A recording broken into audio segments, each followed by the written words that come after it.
Point के साथ में खबर में आज बात करते हैं नारी शक्ति वंदन अधिनियम पर। बहुत हंगामा है बरपा संसद के अंदर। भाजपा की सरकार द्वारा प्रस्तुत नारी शक्ति वंदन अधिनियम के नाम पर परिसीमन का खेल जो है वो तमाम विपक्षी दलों ने असफल कर दिया। समाजवादी पार्टी महिला आरक्षण के पक्ष में है और समाजवादी पार्टी का इतिहास रहा है कि हम लोगों ने हमेशा महिलाओं को आगे बढ़ाने के लिए काम किया है। हमारे नेता जिनकी विचारधारा पे हम लोग आगे बढ़ रहे हैं, डॉक्टर राम मनोहर लोहिया, उन्होंने हमेशा जेंडर जस्टिस और सोशल जस्टिस की बात की है। हम समाजवादी लोग जेंडर जस्टिस और सोशल जस्टिस के पक्ष में हैं और महिलाओं का आरक्षण 33% हो उसके भी पक्ष में हम लोग बोल रहे हैं। और ये लड़ाई हमारी निरंतर चल रही है और कहीं न कहीं आरक्षण हमारी पीढ़ी के आह्वान को और मजबूत कर रहा है। लेकिन जिस तरह की बातें हमें सुनने को मिल रही हैं, अब भारतीय जनता पार्टी नारी को नारा बनाने की कोशिश कर रही है। इसका नारी शक्ति वंदन अधिनियम है तो निश्चित रूप से महिलाओं के आरक्षण का कानून बना है, जिसको अधिसूचित भी कर दिया केंद्र सरकार ने। उसमें जो बातें कही गई है उसमें स्पष्ट है कि लोकसभा, राज्य विधानसभा में और विशेष रूप से दिल्ली विधानसभा में महिलाओं के लिए 1/3 सीटें आरक्षित कर दी गई और आरक्षण का दायरा अनुसूचित जनजाति और जनजाति के लिए आरक्षित सीटों पर भी लागू किया गया है। और यह आरक्षण अधिनियम लागू होने के बाद 15 वर्षों तक प्रभावित रहेगा, जब तक कि उस पर परिसीमन आयोग पूरी प्रक्रिया जनगणना की ना कर ले। लागू होने की प्रक्रिया आरक्षण अगली जनसंख्या और उसके बाद होने वाले परिसीमन की प्रक्रिया पूरी होने के बाद लागू होगा। इस 2023 संसद से पारित अधिनियम 128वें संवैधानिक संशोधन विधेयक के रूप में देखा जाता है और इसको संविधान के 106 संशोधन के रूप में भी देखा जाता है। और सबसे बड़ी बात, संविधान के अनुच्छेद 334A के माध्यम से उसमें संशोधन कर एक नई धारा 334A के रूप में इंसर्ट की गई, जिसके माध्यम से महिलाओं को संसद में, राज्य की विधानसभा में 33% आरक्षण का प्रावधान था। मोदी जी बहुत टैक्टफुली उन्होंने जो है महिला आरक्षण बिल को वो प्रभावी न हो सके उसको रोकने के लिए, क्योंकि उनसे सवाल उठ रहे थे कि आपने इतना विलंब क्यों कर रहे हो महिला आरक्षण पर, तो उन्होंने इसके साथ परिसीमन का पेंच फंसा दिया है। अब परिसीमन को लेकर के राज्यों के सवाल हैं, राज्यों के कई सवाल हैं। अब उन सवालों की क्या करें? उत्तराखंड का भी सवाल है, कई राज्यों के सवाल है, तो उनका समाधान क्या होगा वो परिसीमन में उनको बैठ करके बात करनी चाहिए राज्यों सब लोगों से। हम चाहते हैं कि महिला आरक्षण बिल तब 30%, हम तो कह रहे हैं भगवान मत ही करो, इसको 85 कर दो।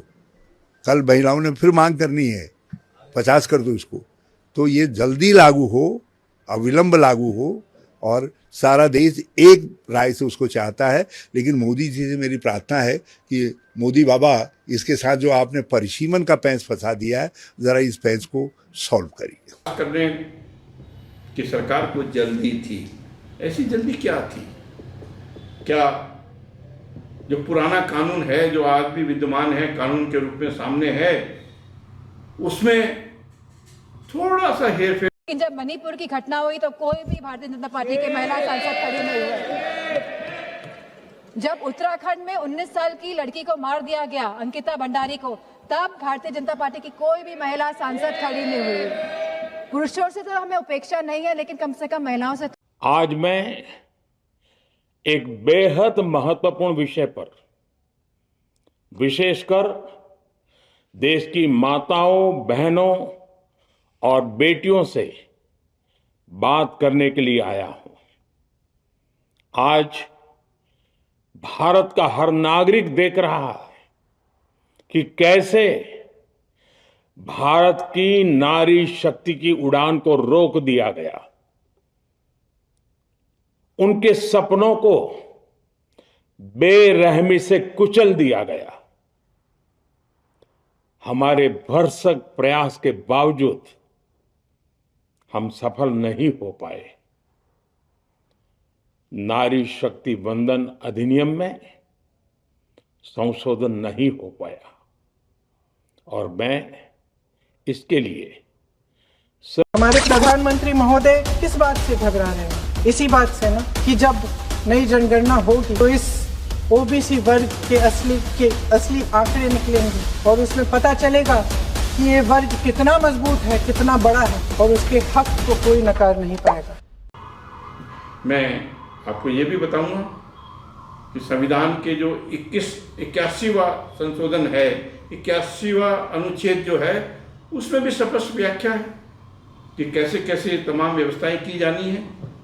और संविधान का अनुच्छेद 170 जो है वो भी स्पष्ट करता है कि राज्य विधानसभाओं में, लोकसभा में, राज्यसभा में कितने कितने सदस्य होने चाहिए।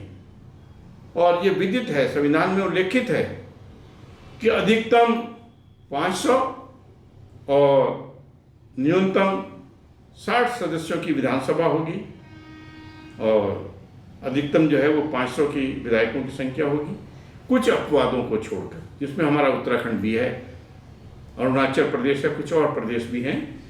और 170 जो अनुच्छेद है उसमें समस्त उल्लेख है कि कितने कितने सदस्य हो सकते हैं। तो ये तो स्पष्ट है, बिना परिसीमन किए, बिना जनगणना कराए, बिना आरक्षण कराए आप कोई कानून को लागू नहीं कर सकते। हमारे संविधान में व्याख्या है, संविधान का जो 334A है वो स्पष्ट रूप से उसमें यह प्रावधान है कि कैसे कैसे आरक्षण होगा, क्या परिसीमन होगा, परिसीमन आयोग बनाया जाएगा। एक बड़ी आश्चर्यजनक बात है, देश के गृह मंत्री अमित शाह जी तो परिसीमन आयोग का काम भी अपने हाथ में ले लेते हैं। वो स्पष्ट करते हैं कि नहीं नहीं इतने सदस्य होंगे, 888 बोलते हैं, कभी 820 बोलते हैं, इतने सदस्य होंगे। जो काम परिसीमन आयोग ने करना है, राज्य की बाउंड्री देखकर संविधान के अनुसार जनसंख्या के आधार पर जो परिसीमन किया जाना है वो परिसीमन आयोग करता है। और परिसीमन आयोग सुनवाई कर कर ही यह तय करता है कि किस लोकसभा में, किस विधानसभा में जनसंख्या के आधार पर कितने कितने लोग, नागरिक, वोटर होंगे। परंतु लगता यह है कि केंद्र सरकार यह भी भूल गई कि परिसीमन आयोग का जो काम है परिसीमन लागू करना जनसंख्या के आधार पर, और पहले जनगणना होगी और उस जनगणना के बाद ही परिसीमन आयोग काम करेगा। तो स्पष्ट है, वर्तमान में जो कानून 2023 में पास हुआ उसके अंतर्गत यदि सरकार ईमानदारी से, केंद्र सरकार ईमानदारी से उसको लागू करना चाहती है तो लागू आज भी कर सकती थी। परंतु प्रधानमंत्री मोदी जी, पूरी भाजपा और उनका आईटी सेल बहुत जोर शोर से तमाम विपक्ष के लोगों को कटघरे में खड़ रहे हैं। माननीय प्रधानमंत्री जी भी बंगाल गए, उन्होंने वहाँ सीधा आरोप लगाया कि टीएमसी और कांग्रेस जो है वो महिलाओं के अधिकारों में डाका डाल रहे हैं, उनके अधिकारों को प्राप्त करने को रोक रहे हैं।